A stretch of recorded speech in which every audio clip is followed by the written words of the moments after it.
Hello Aquarius friends, I'm Annie Botticelli and welcome to my Aquarius June 2023 Astrology Horoscope Forecast.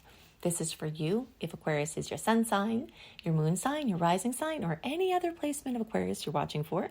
What we're going to talk about here is part of your astrological picture.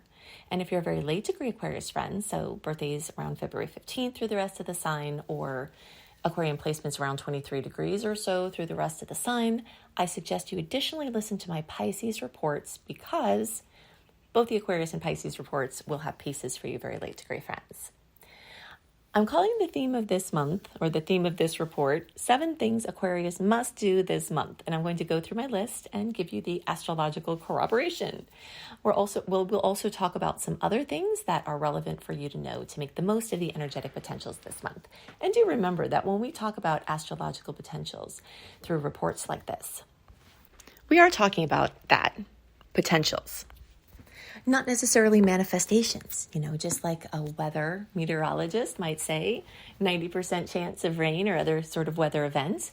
It doesn't always happen because it's an energetic potential that has a certain probability. So the things we're going to talk about here have high energetic probability, which may or may not turn into manifestation.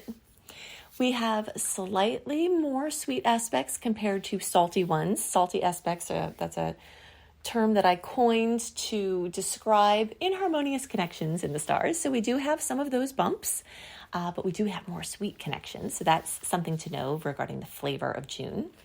We are also easing out of the heat of eclipse season. Eclipse season can be a whopper, and this Taurus-Scorpio eclipse cycle that is continuing has been in a challenging angle for Aquarius. The new eclipse cycle that started, the Aries-Libra one, is definitely in a better angle for you, so it's sort of a mixed bag. Either way, you can listen to my April and May reports to get right into all the details of how that may have manifested for you and how to understand the context of that. But for this month, what we need to know is that a great deal of the news and events and circumstances that were brought by the eclipses, the news has already come. But because we can sometimes see news and events come in 4 to 6 weeks after each eclipse, all of June still is open for possibilities of more eclipse news to be rolling in.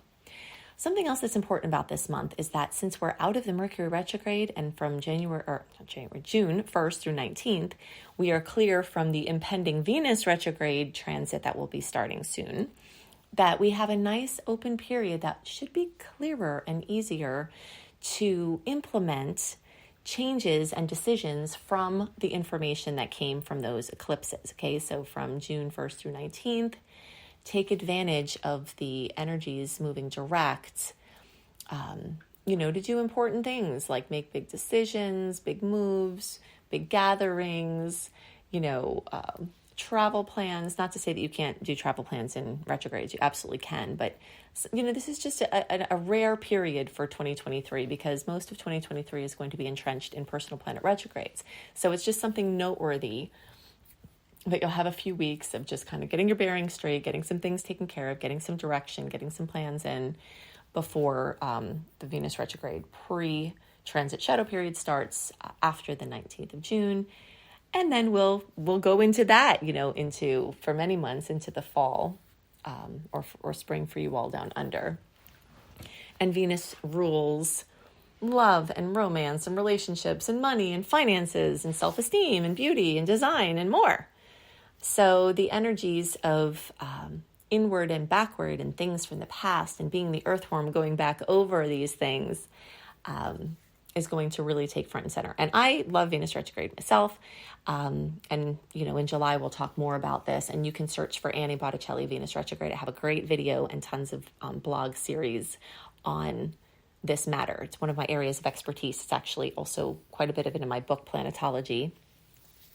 So you can find my resources, and I will talk about that more in July as well. But it's important to know that those, blessings from the past, challenges from the past regarding love, beauty, money, self-esteem, etc., will start really rolling in at the end of June. Okay, so let's get right into these 7 things that Aquarians must do this month. Okay, the first thing is prepare for plutonian power. This is something I've been talking about for a while. It's going to be present for like 20 years because Pluto is in your sign. And this is a really big deal, but the kickoff party is really, it now. So Pluto rules atomic energy and all of the blessings and challenges of atomic energy, and it's something that could fuel a whole nation and something that can destroy the seas. This is a very, very powerful force that you're going to have moving through. So starting to get yourself acquainted with the deep energies of Pluto and the deep energies of transformation and birth and death and rebirth and rising from the ashes. This is a theme that is really something to dive into. You can do this by studying Pluto, and the more you understand about Plutonian energies, the more you can see how these are at work in your life. And all Aquarius people will be feeling this in one way or another. For some of you, it could be more on a subconscious level. It's not tangible yet. But those of you who are early in the sign, so like our January born friends, especially the ones right, at the beginning, or those of you with 0 to 5 degrees or so, 0 to 7 degrees even. Yeah, so basically our January born friends, you all will be having a special level of feeling this the most in this period of time. But, all of you, it's definitely an opportunity that you have to prepare for this Plutonian energy to take a hold. All right, so the second thing that Aquarius must do this month is to tune into your financial goals. For the second month in a row, we've got an exorbitant amount of Taurus energy. These do make some pressure points for your Aquarius energies, but you don't have to be scared by this. Sometimes a pressure point is something good. It's a catalyst. It's an impetus to get something done. And all of this energy is focusing on finances. So, tuning into your financial goals, giving yourself a really raw report of your financial status and where you are compared to where you want to be is a really great thing to do this month. And you can take some very important action steps as well. So we've got tons of energy here at this time, and then Jupiter will also be here for a whole year. All right, so you've got extra energy now, and then this trend is going to be continuing over the next year. But this is a great month, especially with the clarity that comes from not having everything covered in retrogrades yet, where you can get some clear goals defined and a clear picture of what you're working with. The third thing that Aquarius must do this month is to deal with the tedious things that you have been avoiding.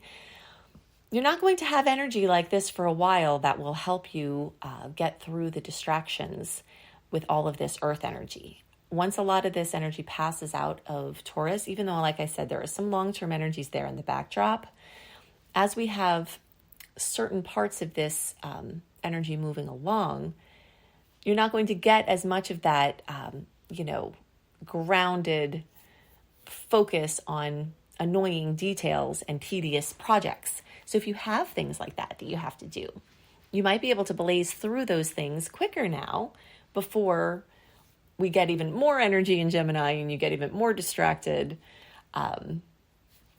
So that's definitely something good to focus on this month. The fourth thing that Aquarius must do this month is to envision your perfect home, family, and housing situation. Okay, so all of this Taurus energy for the short term and the long term is crowding into your fourth house. Your fourth house is the house of home and family and housing. So real estate, working from home, business from home, all of those things. So we talked about before setting your clear goals for your finances. Now, this is also the perfect month and perfect period of time for you to envision your goals for your home and family and housing, because Taurus energies are a very big crystallizer to take things from the world of ideas and the world of the heart and bring them into the world of form. Okay, so the more you do now to get clarity, the more opportunities that the retrogrades and other transits can bring for you to see front and center what's standing in the way of your goals and moving through them.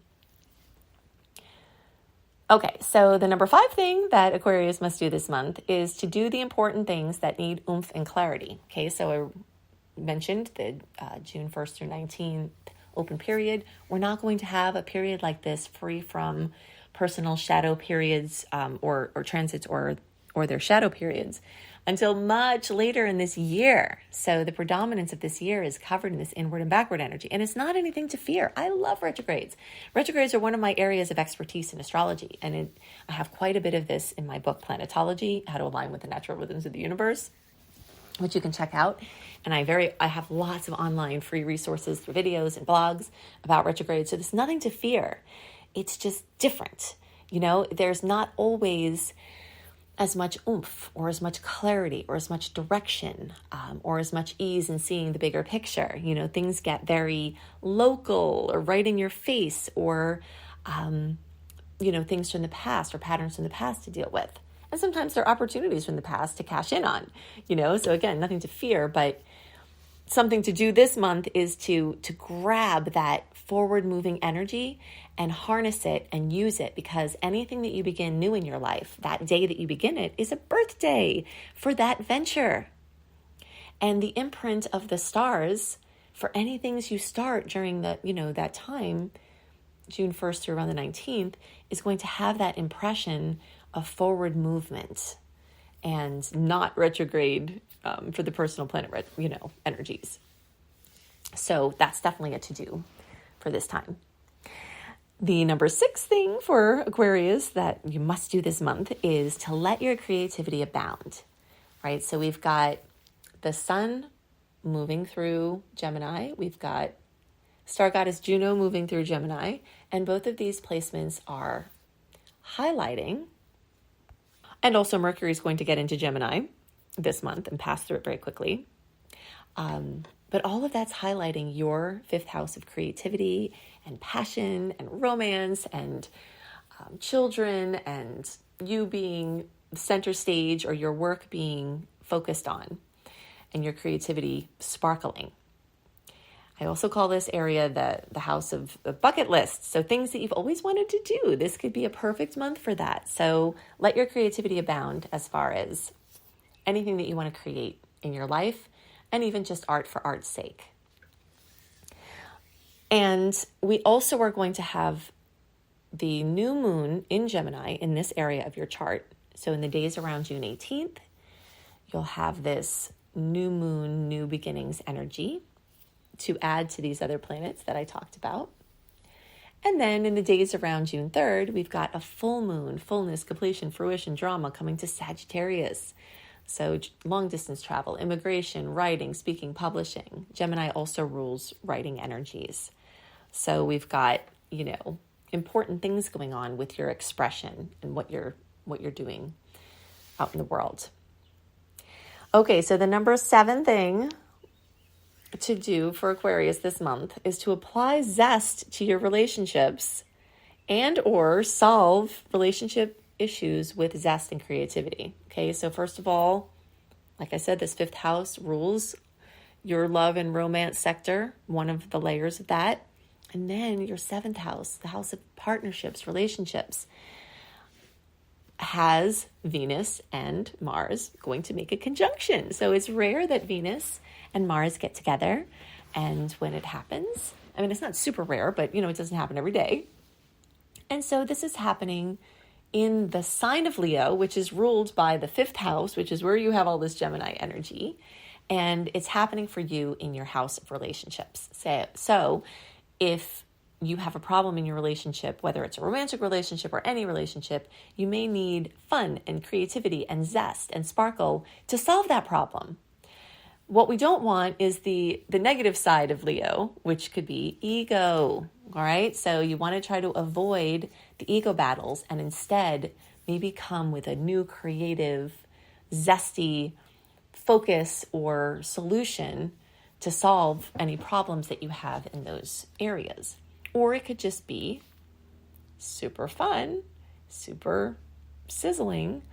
But either way, you'll want to use those energies beautifully because, it's not often that you've got that house crowded with this energy and Venus and Mars coming together. If you want to know more dates of note, important aspects, definitely sign up for my free email newsletter, join my VIP community to access that newsletter. You can access that and my 28-day virtual coaching program called Shine and other goodies at anniehelpsyou.com. Sign up for my free VIP community access there. You'll get my write-up a month early of all of the upcoming transits of note and a general overview of the month written. And you'll see other offerings that I have there. I also do written horoscopes, and there are many ways to connect with my work. If you want to learn astrology to be a professional astrologer or just for yourself to help your family and friends, you will love my Becoming a Professional Astrologer Mastery Course, which you can see at beastropro.com, beastropro.com. These notes or these links are also in the notes underneath the video or podcast. I hope you have a wonderful month, and I'll see you next month. Bye.